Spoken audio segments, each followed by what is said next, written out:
नमस्कार दोस्तों। हम बात करने वाले हैं आज बहुत ही इम्पोर्टेंट टॉपिक पे, जिसको लेकर के आए दिन चर्चा में कुछ न कुछ होता रहता है। उसका वो टॉपिक है प्राइवेटाइजेशन।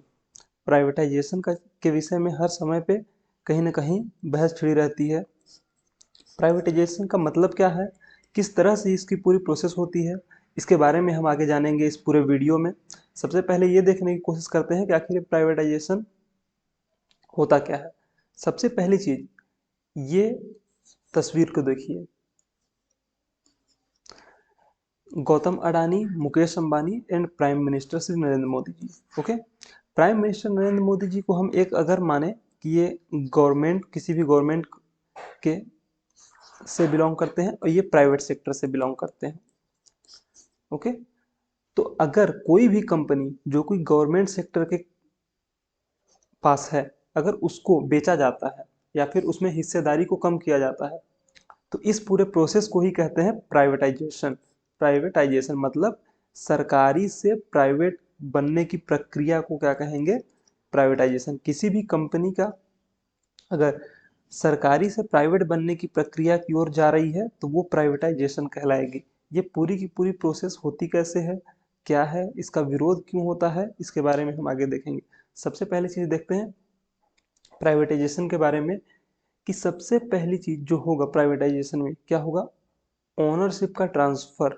मतलब जो ओनरशिप पहले गवर्नमेंट के पास थी वो अब प्राइवेट हाथों में चली जाएगी किसी भी कंपनी की। मान लीजिए किसी कंपनी के स्टेक्स किसी भी कंपनी को बेचने का निर्णय लिया जाता है, तो उसके बिकने के बाद, उसके प्राइवेटाइज होने के बाद गवर्नमेंट उसकी मालिक नहीं रह जाएगी। एक अगर पूरी की पूरी तरह से उसे बेच दिया जाता है, या फिर या उसमें से अगर कुछ हिस्सेदारी बेची जाती है, तो उसमें प्राइवेट भी हिस्सेदार होगा, मीन्स उसका शेयर होल्डर होगा उस कंपनी का। दूसरी चीज क्या है, मैनेजमेंट। मैनेजमेंट चेंज होगा। जब गवर्नमेंट के हाथों में कोई भी चीज होती है तो वो गवर्नमेंट डिसाइड करती है कि उसको उसका मैनेजमेंट कैसे होने वाला है, उसमें कौन कौन लोग काम करने वाले हैं, उसमें नौकरियां किस प्रकार दी जाएंगी, इस तरह की किस प्रकार की सुविधाएं मुहैया कराई जाएंगी, ये सब चीजें गवर्नमेंट डिसाइड करती है। लेकिन जब किसी भी कंपनी का प्राइवेटाइजेशन हो जाता है तो उसका मैनेजमेंट सिर्फ गवर्नमेंट नहीं करती, जो भी शेयर होल्डर्स होते हैं वो भी डिसाइड करते हैं, वो भी वोट करने के का राइट होता है उनके पास, और वो भी बताते हैं कि किस किस प्रकार से किसी भी कंपनी का मैनेजमेंट होना है, उसके बोर्ड ऑफ डायरेक्टर्स में कौन कौन होंगे, वगैरह वगैरह। तीसरी चीज क्या है, control of the public sector enterprises to the private sector. Means सबसे पहली चीज ओनरशिप का transfer, management and control. Private, फिर प्राइवेटाइजेशन हो जाने के बाद जो कंट्रोल होता है कंपनी का, वो गवर्नमेंट से प्राइवेट हाथों में चला जाता है। इसका एम क्या है, मतलब सबसे पहली चीज कि आखिर प्राइवेटाइजेशन किया क्यों जाता है, प्राइवेटाइजेशन होता क्यों है। सबसे पहली चीज, जब कभी भी गवर्नमेंट अनेबल हो जाती है किसी भी कंपनी को रन करने के लिए, या फिर कोई भी कंपनी बहुत दिनों से, बहुत लंबे समय से प्रॉफिटेबल नहीं रह जाती है, तो गवर्नमेंट उसको सेल करना चाहती है कहीं पे भी, कि या फिर किसी अन्य वजह से, या फिर फंड रेज करने के लिए। फंड रेज करने के लिए गवर्नमेंट क्या करती है, कोई कंपनी अगर गवर्नमेंट की कंपनी है और बहुत अच्छा परफॉर्मेंस कर रही है, तो गवर्नमेंट उसमें से कुछ परसेंटेज बेच करके क्या करती है, फंड रेज कर लेती है और उस फंड को यूज करती है कहीं पर भी। दूसरी चीज क्या है, privatisation aims at providing strong base for the inflow of FDI. FDI का इनफ्लो होता है प्राइवेटाइजेशन से। आपको याद होगा एलपीजी रिफॉर्म। एलपीजी रिफॉर्म क्या था, LPG reform liberalisation, privatisation and globalisation. ये हमारे प्राइम मिनिस्टर जब मनमोहन सिंह जी थे उस समय पे हुआ था। हालांकि ये एलपीजी का रिफॉर्म मजबूरी में किया गया था, लेकिन अगर ये उस समय पे न हुआ होता तो आज शायद बहुत बहुत ही समय के बाद और हमारा ये रिफॉर्म होता, और हमारी इकोनॉमी इस तरह से ओपन नहीं होती। पहले हमारी इकोनॉमी ओपन नहीं थी, पहले हमारे कंट्री में एफडीआई बहुत ही कम आता था। मीन्स विदेशी निवेशक जो भी थे, जो भी हमारे यहाँ इन्वेस्ट करना चाहते हैं, या फिर जो भी अगर कोई कंपनी इन्वेस्ट लगाना चाहते हैं, तो वो एफडीआई हमारे यहाँ पे नहीं आ पाता था, क्योंकि हमारी इकोनॉमी प्राइवेटाइजेशन और ग्लोबलाइजेशन की ओर नहीं थी। मीन्स कि हमारे पास जो फ्लो था किसका, एफडीआई का, फॉरेन डायरेक्ट इन्वेस्टमेंट। एफडीआई का मतलब है फॉरेन डायरेक्ट इन्वेस्टमेंट, मीन्स जो भी फॉरेन कंपनीज के द्वारा जो डायरेक्ट इन्वेस्टमेंट आता है वो कहलाता है एफडीआई। एफडीआई, और जब भी कभी एफडीआई ज़्यादा, हर एक कंट्री चाहती है कि उसके देश में एफडीआई ज़्यादा से ज़्यादा आए, मतलब बाहर से पैसा ज़्यादा से ज़्यादा आए। उससे क्या होगा, जो फाइनेंशियल स्ट्रेंथ होती है वो इकोनॉमी की, वो इंक्रीज होती है। हमेशा ही फाइनेंशियल स्ट्रेंथ ऑफ इकोनॉमी जब भी कभी एफडीआई इंक्रीज होता है तो उससे इंक्रीज होती है, क्योंकि क्या होता है कि जब कभी बाहर से पैसा हमारे देश में आता है तो ऑब्वियस सी बात है कि हमारी स्ट्रेंथ उससे बढ़ने वाली है, हमारी इकोनॉमी उससे मजबूत होने वाली है। दूसरी चीज़, जो हमारे पीएसयूज हैं उनकी इफिशियंसी को बढ़ाने के लिए भी कभी कभी क्या किया जाता है, प्राइवेटाइजेशन किया जाता है। जो भी हमारे पब्लिक सेक्टर यूनिट्स हैं उनकी इफिशियंसी को इंक्रीज करने के लिए, कि जो भी प्राइवेट सेक्टर है वो किस प्रकार से वर्क कर रहा है, उनकी टेक्नोलॉजी, जो प्राइवेट सेक्टर के पास टेक्नोलॉजी है वो उसका उपयोग कैसे कर सकता है।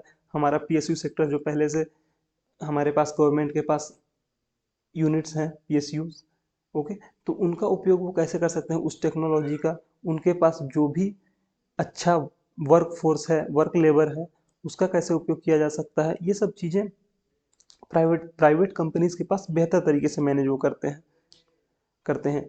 तरीका क्या है प्राइवेटाइजेशन का, हमारे पास दो तरीके हैं जिसके बारे में हमने अभी बात की। या तो पूरी तरह से किसी कंपनी को सेल कर दिया जाए तो वो कहलाएगा ट्रांसफर ऑफ ओनरशिप, जैसे कि हाल ही में हुआ है किसका, टाटा ग्रुप ने किसको खरीदा है, एयर इंडिया को। Air air India air India का पूरा स्टेक किसको बेचा गया है, टाटा ग्रुप को। टाटा ग्रुप पहले हालांकि क्या हुआ करता, जब इनिशियली ये एयर इंडिया बनी थी तो वो टाटा ग्रुप के पास ही थी, लेकिन गवर्नमेंट ने इस टाटा ग्रुप से इसे ले लिया था, ओके, और उसे एक नेशनल एसेट के रूप में रखा, बहुत सालों तक चलाया, और फिर जब अभी हाल ही में गवर्नमेंट ने उसे टाटा ग्रुप को फिर से बेच दिया। दूसरी चीज क्या है, डिसइन्वेस्टमेंट, कुछ हिस्सेदारी बेचना, पूरी की पूरी कंपनी न बेच के उसमें से, मान लीजिए कोई कंपनी है तो उसमें से 100% हिस्सेदारी गवर्नमेंट के पास है तो गवर्नमेंट ने उसमें से 10% स्टेक बेच दिया, 10% स्टेक प्राइवेटाइज कर दिया। इसके तरीके हैं, स्टॉक मार्केट के थ्रू भी कर सकती है, स्टॉक मार्केट में उसका आईपीओ ले आती है कंपनी, आईपीओ के थ्रू 10% 15% जो भी स्टेक बेचना चाहे वो बेच सकती है, या फिर आपस में किसी कंपनी से कांटेक्ट करके जो भी स्टेक को बाय करना चाहे उससे डील करके डायरेक्ट भी सेलिंग हो सकती है, डायरेक्ट सेलिंग हो सकती है बिना स्टॉक मार्केट में उसे लिस्ट कराया। स्टॉक मार्केट में लिस्ट कब कराया जाता है, जब बहुत ज़्यादा फंड रेज करने की ज़रूरत होती है, जब बहुत ज़्यादा पैसा चाहिए होता है, मतलब या फिर कंपनी बहुत बड़ी होती है तो उन्हें लगता है कि शायद एक या दो लोग मिल करके अकेले नहीं खरीद पाएंगे इस कंपनी को, या फिर जितना पैसा हम चाहते हैं उतना पैसा नहीं दे पाएंगे, तो स्टॉक मार्केट में उसे लिस्ट करा के बहुत से इन्वेस्टर्स के थ्रू पैसा रेज किया जाता है। स्टॉक मार्केट में जब कोई भी कंपनी सबसे पहली बार लिस्ट होती है उसे क्या कहते हैं, आईपीओ, इनिशियल पब्लिक ऑफर, इसी को प्राइमरी मार्केट भी कहा जाता है। तो दो तरीके हैं प्राइवेटाइजेशन के, या तो आप ट्रांसफर ऑफ ओनरशिप से करिए या फिर डिसइन्वेस्टमेंट के थ्रू करिए। डिसइन्वेस्टमेंट में परसेंटेज, कुछ परसेंटेज बेचा जाता है, और ट्रांसफर ऑफ ओनरशिप में पूरी की पूरी कंपनी को सेल किया जाता है। देखते हैं, ये एयर इंडिया को आप देखिए, कभी एक समय पे ये गवर्नमेंट का सुनहरा सितारा हुआ करता था, एयर एशिया, एयर इंडिया, जिसे कि अब टाटा ग्रुप की शान, टाटा ग्रुप ने पूरी की पूरी तरह से इसे एक्वायर कर लिया है, पूरा का पूरा खरीद लिया है। ये डील कितने में हुई है, ये है 12,906 करोड़ रुपए में ये डील हुई थी, जिसको कि अब पूरी तरह से टाटा ग्रुप ने खरीद लिया है और ऑपरेशंस भी स्टार्ट कर दिए गए हैं। Tata Sons regained control of Air Asia nearly 70 years after its nationalisation. 70 साल के बाद फिर से उसने, टाटा ग्रुप ने एयर इंडिया को अपने पास ले लिया है। इससे पहले भी ये हमने बताया कि टाटा ग्रुप के पास ही हुआ करती थी कौन, एयर इंडिया। पूरी की पूरी दूसरी क्या है, जो ये डिसइन्वेस्टमेंट के थ्रू एलआईसी को डिसइन्वेस्टमेंट किया गया है, डिसइन्वेस्ट किया गया है। इसका कुछ स्टेक 5% या 10% स्टेक, कुछ स्टेक स्टॉक मार्केट में इसे लिस्ट करा के सेल किया गया है। इसका इनिशियल पब्लिक ऑफर अभी अभी बहुत ज़्यादा दिन नहीं हुए हैं आया था। एलआईसी इंश्योरेंस कॉर्पोरेशन के बारे में अगर हम बात करें, एलआईसी ये 65 साल पुरानी कंपनी है, 65 साल से भी पहले की है। इसे, इसका निर्माण कैसे हुआ था, 1956 में इसका निर्माण हुआ था। 245 प्राइवेट कंपनीज को 245 प्राइवेट कंपनीज को मिला करके, जो कि लाइफ इंश्योरेंस कंपनीज थी, एक LIC अकेले बनाई गई थी। कई सालों तक LIC एकमात्र इंडिया की इंश्योरेंस कंपनी थी। इस पूरा का पूरा मार्केट शेयर इसके पास था। अगर हम बात करें LIC की, तो LIC अभी भी देश की सबसे बड़ी इंश्योरेंस कंपनी है, जिसके पास लगभग 65% मार्केट शेयर है। LIC के IPO की बात करें तो LIC का IPO 21,000 करोड़ रुपए का पूरा इशू आया था, जिसमें से एक मिनिमम इन्वेस्टमेंट 15,530 रुपए था, लॉट साइज 15 का था, 902 से 949 रुपए का प्राइस रेंज था। लेकिन जब इसकी लिस्टिंग हुई तो लिस्टिंग 872 रुपए पे हुई है।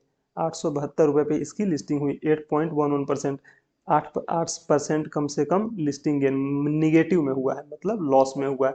तो अगर जिसने भी इसमें पैसा लगाया रहा होगा तो तुरंत में लिस्टिंग के समय उसे फायदा नहीं नुकसान हुआ है, क्योंकि 902 से 949 रुपए प्राइस रेंज था इसका इनिशियल पे बाय करने का, और लिस्टिंग 872 रुपए पे हुई है बॉम्बे स्टॉक एक्सचेंज और नेशनल स्टॉक एक्सचेंज में। हाँ, 9 मई 2022, 4 मई 2022 से 9 मई 2022 के बीच में इसका इशू साइज ओपन था बिडिंग के लिए। तो अभी ज़्यादा समय हुआ नहीं है, 4 महीने लगभग हुए हैं इसको। ओके, अब हम आगे देखें कि किसने कितना इन्वेस्ट किया था। सब्सक्रिप्शन का स्टेटस तो 1.97% रिटेल इन्वेस्टर्स ने इन्वेस्ट किया था, 2.91% नॉन इंस्टीट्यूशनल इन्वेस्टर्स ने, और क्वालिफाइड इंस्टीट्यूशनल जो बायर होते हैं वो 2.83% ने।